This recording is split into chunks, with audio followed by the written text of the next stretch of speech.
Hi, you're watching Reddit Confessions. Grab a seat, because what you're about to hear, I wouldn't have believed it myself if I hadn't lived it. He was whistling. I swear to you, he stood in front of my house, on my front lawn, and whistled like he had nothing in the world to be ashamed of. And then my wife walked out the door. She didn't check if I was watching. She didn't explain. She didn't even shut the door behind her. She just floated out like this had always been part of the plan. Like she wasn't walking past me, her husband, and toward a man I'd never seen in my life. "Clara!" I shouted. She turned, slowly, like I was a teacher interrupting her midday dream. "I'm not doing this tonight, Howard," she said. "Who is that?" I snapped, pointing toward the guy casually leaning on the hood of a pale blue classic car like we were in some kind of low-budget music video.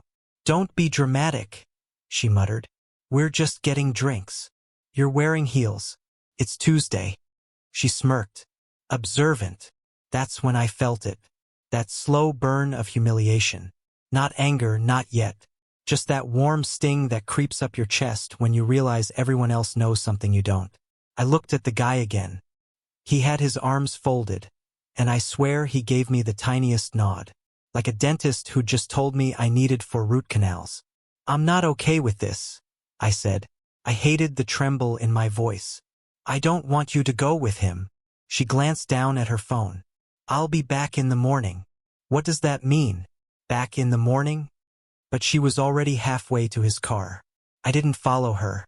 I just stood there like a tree in the wrong season, stiff, stripped down, and useless. She got in, and they drove off like nothing mattered. Now, I could end it there. Pretend I sat down, made myself tea, cried a little, and waited for her to come home like some sitcom idiot. But I didn't, because 20 minutes later, her phone buzzed on the kitchen counter. And the message I saw, I swear to you, it split something open inside me I didn't even know existed. This story's only just starting. When Clara left that night, something inside me didn't just break. It folded, neatly like laundry, like it had been preparing to collapse for months without telling me. But I wasn't going to just sit there. I was pacing the living room like a dog that had lost its yard, until her phone buzzed again. The screen lit up, and I told myself not to look. Told myself it was a violation, that I should respect her privacy even if she didn't respect me. But my hands moved before my conscience could catch up. It wasn't from the guy, Nolan, or whatever his name was. It was from someone saved in her phone as Elaine Pilates. The message said, "Did you finally tell him? I still think you should have just left the papers on the bed and gone without saying a word. Let him figure it out the hard way." My mouth went dry. What papers? I scrolled up, and that's when I realized this Elaine wasn't from any Pilates class. She was coaching my wife through leaving me. Months of messages, plans, encouragement, screenshot after screenshot of job listings in other cities, pictures of lofts with captions like, "This is so you," and the one that made me sit down on the floor because my knees just stopped working. Honestly, the way he talks about his students like he's changing the world? Gross. You deserve a man who buys wine, not someone who alphabetizes his cereal. I stared at those words for 10 minutes. Not even because of the betrayal, but because she knew I alphabetized the cereal and still used it as a punchline. That night, I didn't sleep. I sat at the kitchen table, staring at the laminate that she always complained looked too much like a high school bathroom. And I waited. But she never came back. Not at dawn. Not by 8 a.m. And not even when the sun was burning straight through our east window, lighting up the silence like it had something to prove. Then the door opened. Not slowly or guiltily, just casually. She was wearing a hoodie now, his probably, and didn't even flinch when she saw me sitting there. "You went through my phone," she said flatly. I nodded. I didn't lie. "What were you going to do?" I asked. "Leave without saying a word? Leave papers on the bed like a teenage breakup?" She scoffed. Honestly, I was hoping to avoid this part. The drama, the guilt trip, the whole "but we built a life together" speech. I don't even know what emotion I felt then. It wasn't sadness, not entirely. It was more like I'd swallowed my own shadow. "So that's it," I whispered. "After everything, every late-night drive, Every bill I paid when you were between jobs. Every damn Saturday morning bagel run. You're just walking out? She leaned against the fridge like she was waiting for toast. People grow, Howard. You didn't. I did. Then she reached into the drawer, grabbed a pen, and started writing something on the back of an old receipt. She left it on the counter and turned to walk away. I picked it up. It wasn't an apology. It wasn't even a goodbye. It was the address of her lawyer. I stared at the address scribbled on the back of the receipt for over an hour. Just sat there, elbows on the table, wondering how something that once felt so permanent could be reduced to ink on paper and a lawyer's office zip code. I didn't call her. I didn't scream. I didn't chase her down the driveway and beg her to remember the promises we made in a candlelit hotel room 10 years ago. I just existed, quietly, like a draft in an empty hallway. But the funny thing about stillness is that it leaves space for noticing the things you've been trained to ignore. The second envelope was taped under the kitchen drawer. I would have missed it if I hadn't pulled too hard and yanked the whole thing off its runners. It fluttered down like it had been waiting for its cue. I picked it up, plain white, sealed with a thick strip of clear tape, and my name was written in her handwriting. Not Howard, not Honey, just you. That's all it said. My heart hit a strange rhythm. It wasn't fear exactly. It was more like knowing I was stepping into something that would change me, and once I opened it, there'd be no way to go back. And I opened it anyway. Inside was a folded document, neatly creased, and a flash drive. The document was a purchase agreement. My name was not on it. Hers was. So was Nolan's. They'd leased an apartment together in a city 3 hours away. Signed, dated, move-in set for 2 weeks from now. But it wasn't just that. There was a list of items she'd already arranged to be moved. Furniture, clothes, the dog's crate. She was taking Biscuit. I just sat there, reading and rereading it like maybe some line would vanish, some date would magically change. But no, she'd planned this. Every minute, every exit strategy, every lie told with her chin lifted and her tone sweet. I should have called someone. My brother, maybe, or my therapist. The one I stopped seeing last spring because things were finally feeling stable. But instead, I plugged in the flash drive. I don't know what I was expecting. A will? A playlist of her new life? What I got was worse. It was a video file. No title. Just a date 2 weeks ago. I clicked it. The camera angle was tilted, maybe propped up on a bookshelf or dresser. Nolan was there, shirt half unbuttoned, sipping wine and laughing. Clara walked into frame. She wasn't just laughing. She was imitating me. "I'm Howard," she said in a cartoon voice, "and I think oat milk is a personality." Nolan almost choked on his wine from laughter. "You're being mean," he teased. "He's just simple." She rolled her eyes. "He's a well-meaning paperweight. I've been living with a ghost who files taxes early and alphabetizes our pantry like it's a religion." They toasted each other. Toasted. I didn't even finish the video. Couldn't. I yanked the flash drive out like it had burned me and stared at it in my palm like it might explain itself. Then the front door opened. She was back. Not because she regretted anything. No. She was holding dry cleaning and scrolling on her phone, humming to herself. I didn't hide the documents. I didn't hide the flash drive. I didn't say a word. She looked up, paused, and for a split second, just one, her face changed. Her jaw twitched. She knew what I'd seen. But then she smiled. "You always were nosy," she said gently. And just like that, she walked past me into the bedroom like nothing happened. But something had. Something massive. And for the first time, I wasn't sure which one of us was about to unravel first. I didn't sleep that night. Clara was in the bedroom, probably texting him or lying on our sheets like nothing had cracked the foundation beneath us. I stayed in the den with the lights off, just listening. Listening to the soft hum of the fridge, the occasional rustle of wind against the siding, and every creak of the floorboards as if the house itself was whispering, "You're the last to know." I felt hollowed out, like someone had scooped the insides from my chest and filled it with fog. I thought about leaving, about packing a duffel bag and vanishing just to beat her to the punch. But I didn't. Because something strange started happening in my head. An awareness, maybe, or clarity. And once it arrived, I couldn't ignore it. She had counted on me doing exactly what I always did. Nothing. She had planned this entire betrayal under the assumption that I would melt into the wallpaper and accept whatever scraps she left behind. But that night, for the first time, I saw her differently. Not as a person I had failed, but as a person who had mastered deception like a language. And I realized something. She had trained me to be harmless. Her comfort had always depended on my silence, my dullness, my predictable grief. But I wasn't going to be that man anymore. Not tonight. At 3:11 a.m., I stood up and walked into the kitchen. I opened the cabinet under the sink and pulled out the box I'd hidden nearly a year ago. A plain black envelope marked for emergency use. My therapist had told me once, half-jokingly, that if I ever felt like I was losing control of my life, I should write a letter to myself in a lucid moment and seal it for later. I'd done it. I'd forgotten I even had. But I opened it now, and inside was something better than comfort. It was a reminder of who I used to be, who I could be again if I stopped letting her talk over my instincts. I sat at my computer for 2 hours. No yelling, no plotting revenge. Just typing. Quietly, strategically. I changed every password on our joint accounts. I rerouted access to the cloud storage that had our financial documents.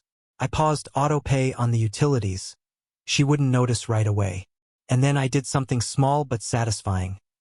I unsubscribed her from every boutique email list she loved. Organic skincare, designer samples, monthly wine clubs, gone. A digital disappearing act, silent and invisible. I even left a new sticky note on the fridge with a cheerful reminder. Don't forget to check the mailbox tomorrow. No one says check the mailbox anymore. It would gnaw at her. She'd wonder what was coming. By the time the sun rose, I had already called my boss and taken a personal week. I had even booked a short stay at a small lakeside cabin owned by one of my former students' parents. People who actually respected me, even if my own wife didn't. I didn't say a word to Clara when she walked into the kitchen at 7:02 a.m. She was wearing my old college sweatshirt like it belonged to her now. She poured her coffee and glanced at me without expectation. Just a slight, smug lift of her eyebrows, as if to say, "Are we doing this again, Howard?" The moping? I smiled, and her expression shifted. Not because I said anything, but because I didn't. She sat down across from me, suddenly less confident, less casual, like a poker player realizing her opponent had stopped blinking. "What?" she asked. "Nothing," I said. Silence. "Is this the guilt trip phase?" she added. "The whole silent treatment, cold coffee, sad puppy eyes routine?" "No," I replied. "That phase ended at 4:30 this morning." And I stood up. I didn't shout. I didn't slam a door. I just left my mug on the table and walked upstairs. But I knew I'd planted something. Something dangerous. She didn't know what I knew. She didn't know how much I had changed overnight. And that uncertainty? That was going to eat her alive. What she didn't know was that I'd already set the next part in motion. And it was something she never saw coming. I left the house that morning without telling Clara where I was going. I packed light, just a canvas duffel, a few changes of clothes, and the flash drive she probably thought I'd burned or smashed. But I didn't. I wanted to keep it as a reminder, like a keychain forged from humiliation. I drove without music, the roads feeling unfamiliar even though I'd taken them for years. My mind was looping not with anger, but with a kind of cold resolve that felt unfamiliar, and honestly a little frightening.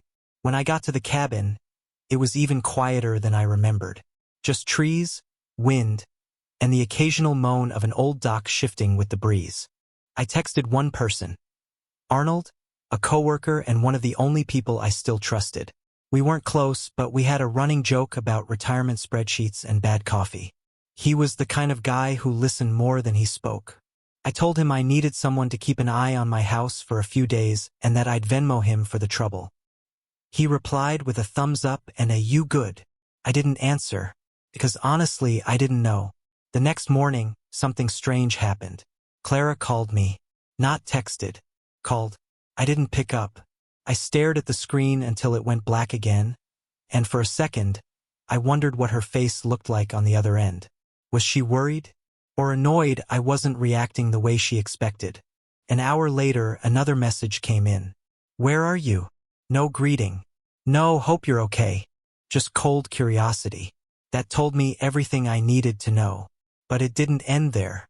That afternoon, Arnold called. He said, "Hey man, this might be nothing, but someone's been circling your block. Same car. Twice in the last hour. Black crossover. Didn't park. Just slowed down and kept driving." My mouth went dry. It wasn't paranoia. Clara wasn't calling because she missed me. She was looking for me. Now, here's where it gets interesting. While I was at the cabin, I logged into our shared laptop remotely using a feature I'd set up back when we were planning our taxes together. She never bothered to change the password. I was able to see all her synced files. And buried in one folder labeled Photos 2019 of all things were screenshots. Of me. Screenshots from my old emails, my texts, even a few camera stills of me at work. I couldn't tell if they were taken by her or Nolan, but they were precise. Calculated. Some even had captions. Still hasn't figured it out. He's starting to watch the bank accounts. Wait until Thursday. It wasn't just an affair. It was a project. And that's when the full weight hit me. She was orchestrating something beyond leaving. Maybe to make me look unstable. Maybe to build a case. I don't know. But I realized I couldn't just disappear for a week and come back. She'd twist that silence into something dangerous. So I crafted an email. Carefully. Calmly. I addressed it to Clara, CC'd her lawyer, and blind copied myself. It was clinical. I stated that I was aware of the planned separation, that I was stepping back to collect my thoughts, and that I had no intention of engaging in hostile communication. I reminded her that the house, car, and accounts were still legally shared. I mentioned the flash drive. I said nothing accusatory, just enough to let her know that I knew, enough to freeze her plans. I hit send. 5 minutes later, she called again. I let it ring. Then another text. "We need to talk. Can you call me?" Now she wanted conversation. Now that her leverage was slipping. But I wasn't ready to give her that. Instead, I forwarded the email to Arnold with a short note. "If anything happens to me, show this to the police." I don't know why I wrote that. Maybe because for the first time I realized how far she might be willing to go. And trust me, she was only just getting started. It was around midnight when I noticed the headlights outside the cabin. I had no reason to panic. It could have been someone lost, someone fishing early, or just another guest down the road. But something in my chest told me to move away from the window. The car didn't pull into the drive. It just sat there, idling, lights glowing through the trees like eyes that didn't blink. I turned off the lamp and waited in silence, barely breathing. After maybe 15 minutes, it drove off. I didn't sleep that night, and by morning, I'd made a decision. I needed to know who Nolan really was. I hadn't wanted to go down that road. I told myself it wouldn't help, that what I needed was closure, not obsession. But this wasn't about revenge anymore. It was about survival. I didn't trust Clara, and now I didn't trust the man she left with. So I started digging. The first thing I did was search the phone number from the message history Clara left open. I used a friend's backdoor access to a professional lookup tool I still had from an old legal studies side project. When the profile came up, I froze. Nolan's real name was Devin Caro, and he wasn't just some random guy with a BMW. He was a licensed fraud investigator. Not police, not private eye, something in between. Registered to a consulting firm in Denver. A firm that, according to their website, specialized in high-net-worth divorce proceedings, spousal background checks, and asset tracking. That's when everything shifted. She hadn't fallen for him. She'd hired him. And now the photos, the email tracking, the hidden camera angles. It all made a twisted kind of sense. I wasn't just being replaced, I was being studied. She wanted leverage, evidence, probably to build a story that I was unstable, careless with money, emotionally erratic. And me leaving for the cabin? She'd spin it into abandonment, or worse, mental breakdown. I was about to spiral when a memory hit me hard. Something small, something I hadn't thought of in months. 3 days before she left that night with Nolan, she'd asked me casually over breakfast if I ever felt paranoid. She said it like a joke. Something about me double-checking the locks every night. I laughed, brushed it off. But now it felt calculated. Like she was planting seeds. Narratives. I couldn't go back to the house. Not yet. But I also couldn't sit in the woods pretending I was invisible. So I did the one thing I knew she wouldn't expect. I called her mother. We hadn't spoken in almost a year. Clara said they'd had a falling out. Something about judgment and boundaries. But her mother, Judith, picked up on the second ring. And when I told her who I was and asked if she had a moment to talk, her first words were, "Is she doing it again?" Again. That single word dropped into my brain like a stone through glass. "I don't know what you mean," I managed. Judith sighed. There was a pause on the line so thick it almost swallowed me. "Listen," she said. "I shouldn't be saying this, but Clara has a pattern. She gets bored. She stages things. She did it to her fiancé before you. Tried to convince his employer he'd stolen money so she could break the lease and move in with a new guy in California. He was hospitalized after the stress. I tried to warn her not to repeat it, but she always finds men who don't expect it from her." I was stunned. Judith asked if I was safe. I told her I was, for now. And then she said something I'll never forget. "She chooses quiet men, Howard. The kind who fold instead of fight. But you have something they didn't." "What's that?" I asked. "She's scared of you now. That means you've woken up. Stay that way." I thanked her and hung up, my mind spinning. I looked outside. The trees were still, the air unmoving. But I knew one thing. The game Clara had built was crumbling, and she didn't have a plan for what I'd become. And she was about to find out how dangerous a quiet man can be when he finally stops being silent. By the time I left the cabin, I no longer felt like a husband. I felt like an open case file. It wasn't just betrayal anymore, it was architecture. Clara hadn't broken my heart.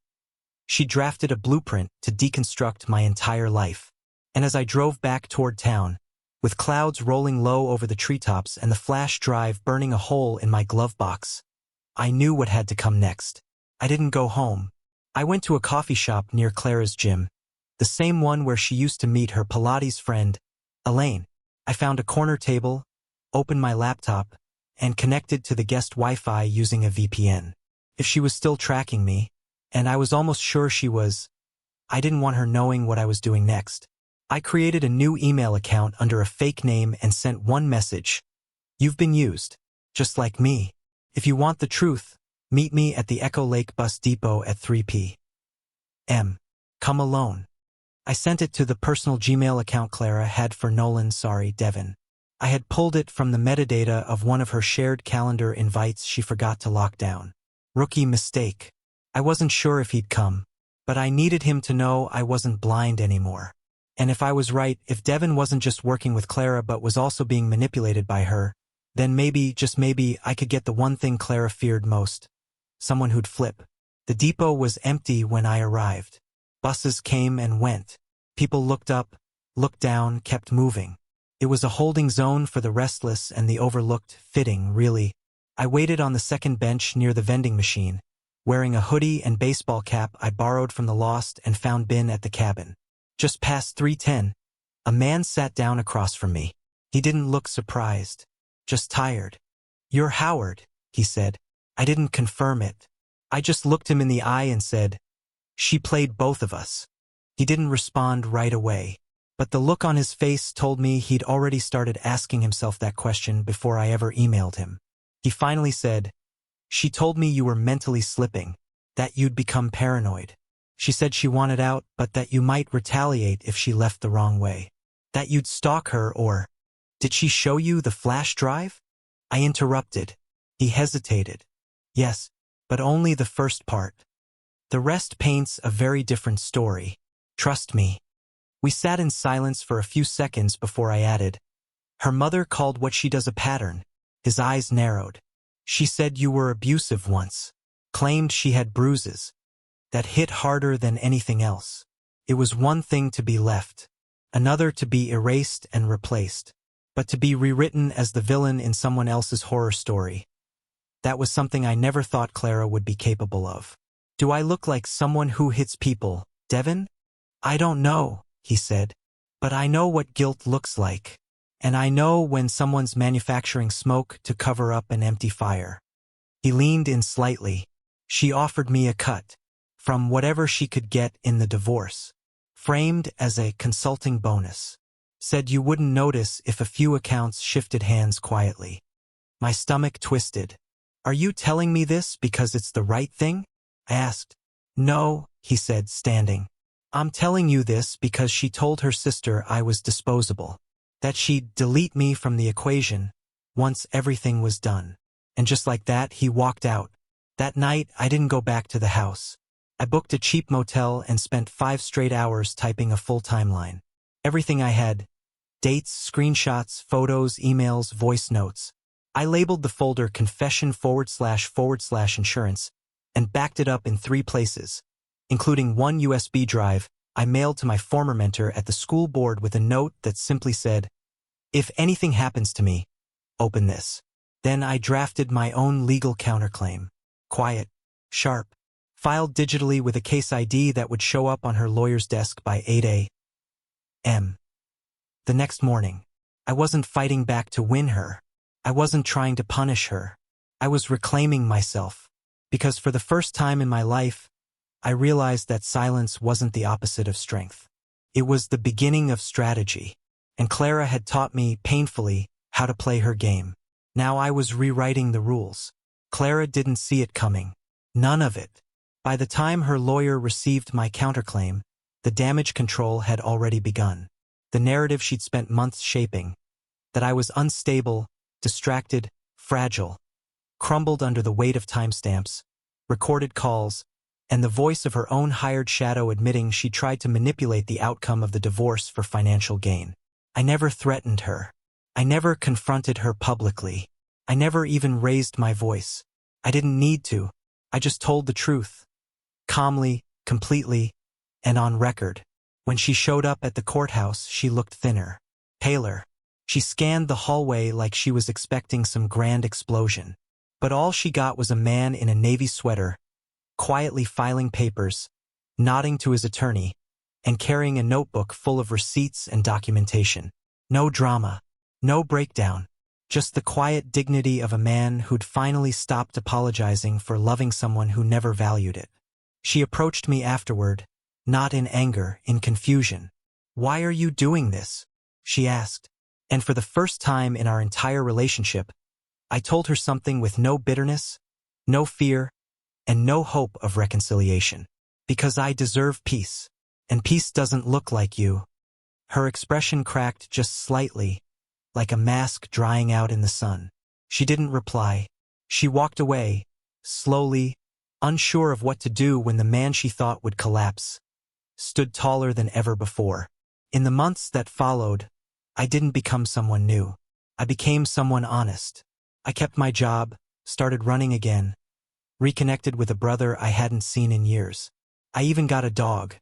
Not out of spite because she took Biscuit, but because I wanted to come home to something that would never lie to me through its teeth. His name is Murphy. He doesn't care how quiet I am. He just likes the walks. People ask if I've started dating again. Not yet. I'm not in a rush to fall into another person's arms. Right now, I'm falling back into myself. And that's more than enough. To anyone watching who's ever felt discarded, manipulated, or unseen, you are not invisible. Your quiet doesn't mean weakness. Your calm isn't passivity. And healing doesn't have to look like revenge. Sometimes it just looks like walking away without turning back. Thank you for following this journey. And hey, while you're here, drop a comment below and tell us, what moment in the story shocked you the most? Or have you ever been through something similar? We'd love to hear your story. You've been watching Reddit Confessions, where the quietest voices sometimes have the loudest stories. Until next time, stay strong, stay honest, and never let anyone tell you that silence isn't power.